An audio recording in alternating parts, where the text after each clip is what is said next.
नमस्कार सभी विद्यार्थियों का श्याम एकेडमी की ओर से मैं स्वागत करती हूँ। कक्षा 8 हिंदी में पाठ 2 ईदगाह में हमने हामिद को मेले में जाते देखा था। आगे हम बढ़ते हैं पाठ में। अब मेले का जो वर्णन है वो हम देखते हैं। हामिद जब मेले में जाता है तो मेले का वर्णन हम यहाँ पर देखते हैं कि ईद के मेले में तरह तरह के खिलौने की दुकानें थी। मन बहलावन के कई साधन हैं। सभी बच्चों ने हिंडोले और चरखी पर बैठने का आनंद लिया।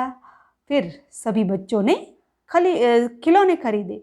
खिलौनों में सिपाही, नूरे, गुजरिया, राजा, वकील, भिश्ती, धोबिन आदि जैसे खिलौने थे।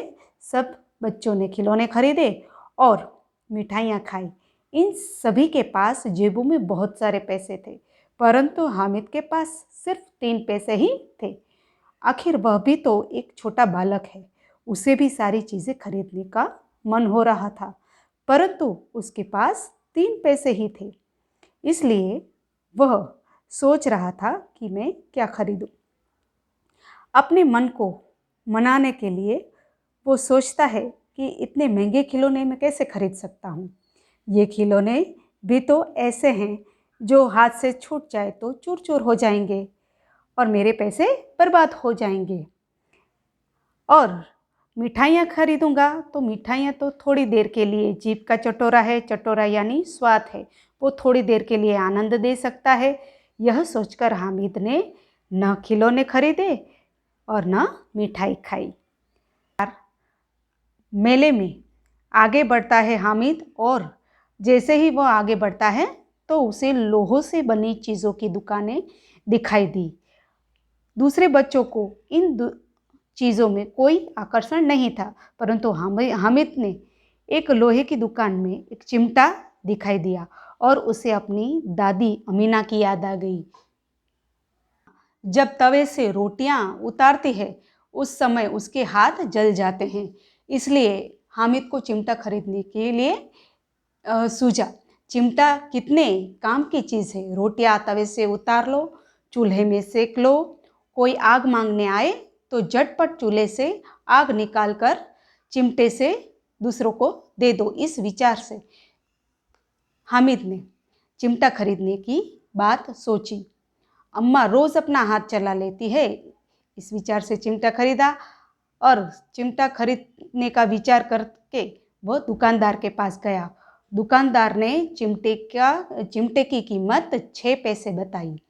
हामिद ने बहुत हिम्मत करके दुकानदार से कहा कि चिमटे की कीमत 3 पैसे हैं, तुम मुझे 3 पैसे में ये चिमटा दोगे। ऐसा कहकर वो आगे बढ़ गया ताकि दुकान की गुड़कियाँ यानी दुकानदार की डांट उसे न सुननी पड़े। इस प्रकार वो आगे बढ़ने लगा। जैसे ही हामिद आगे बढ़ा, दुकानदार ने हामिद को बुलाया और कहा कि चल आजा आजा, 3 पैसे में ये चिमटा ले जा। इस प्रकार हामिद खुश होकर 3 पैसे देकर चिमटा खरीद लेता है। मोहसिन और महमूद हामिद के हाथ में चिमटा देखकर उस पर हंसने लगते हैं और कहते हैं कि तुमने ये चिमटा ही क्यों खरीदा। तो इसके उत्तर में हामिद ने बड़े गर्व से कहा कि आप सबके खिलौने तो मिट्टी से बने हैं, ये हाथ में से छूट जाएंगे तो तुरंत टूट जाएंगे। मेरा चिमटा तो कितना काम की चीज़ है, कितने काम की चीज़ है, बड़े काम की चीज़ है। मेरा चिमटा बड़ा खिलौना है, इसे कंधे पर रखो तो यह बंदूक बन जाएगा, हाथ में लेकर फकीरों का चिमटा हो जाएगा और चिमटे से मंजीरे का काम भी हो सकता है। इस प्रकार मेरा चिमटा बहुत काम की चीज़ है और मेरा चिमटा तो बहादुर शेर है। यह बात सुनकर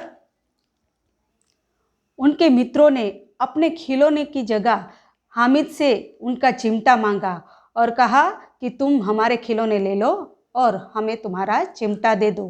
पर हामिद 1 से 2 ना हुआ और हामिद के मित्रों को अपने खरीदे हुए खिलौनों पर पछतावा हुआ। हामिद अब सबके साथ घर लौट आया। मेला ख़त्म हो गया।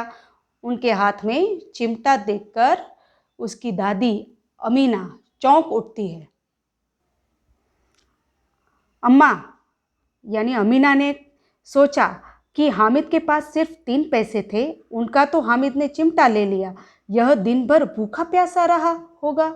वह बोली, सारे मेले में तुझे और कोई चीज़ न मिली जो यह लोहे का चिमटा उठा लाया? क्रोधित होकर अमीना बोल उठी। इसके उत्तर में हामिद ने बहुत अपराध भाव से, जैसे हामिद को लगा कि मैंने कोई अपराध कर दिया हो, इस अपराध भाव से अपनी दादी से कहने लगा कि तुम्हारी उंगलियां तवे से जल जाती थी, तुम रोटियां जब उतारती थी तब तुम्हारे हाथ जल जाते थे। इस सोच में मैंने तुम्हारे लिए चिमटा खरीदा। अब यह बात सुनकर अमीना है, उसकी दादी अम्मी है, जो उसका क्रोध है वो स्नेह में बदल जाता है और हामिद का उत्तर सुनकर अमीना का क्रोध स्नेह में बदल गया और उसका मन गदगद हो गया। उसके मुंह से हामिद के लिए दुआएं निकलने लगी और आंखों से आंसू बहने लगे। हामिद को प्यार से गले लगा लिया। इस पाठ में हमें हामिद से कुछ सीखना चाहिए, क्योंकि हामिद के बचपन से ही न तो माँ थे न बाप थे। उनके घर में अनाज भी नहीं था, उनके पाँव में जूते भी नहीं थे और जेब में सिर्फ 3 पैसे ही थे। हामिद के पास इन सभी चीज़ों का अभाव होने के बावजूद वह प्रसन्न रहता था, खुश रहता था। हमें भी हामिद से सीखना चाहिए कि हर हाल में हमें प्रसन्न तथा संतुष्ट रहना चाहिए। इस प्रकार इस सीख के साथ हमारा जो दूसरा पाठ है ईदगाह यहाँ पर पूर्ण होता है। आगे हम इसके प्रश्नों की चर्चा करेंगे। Okay, bye.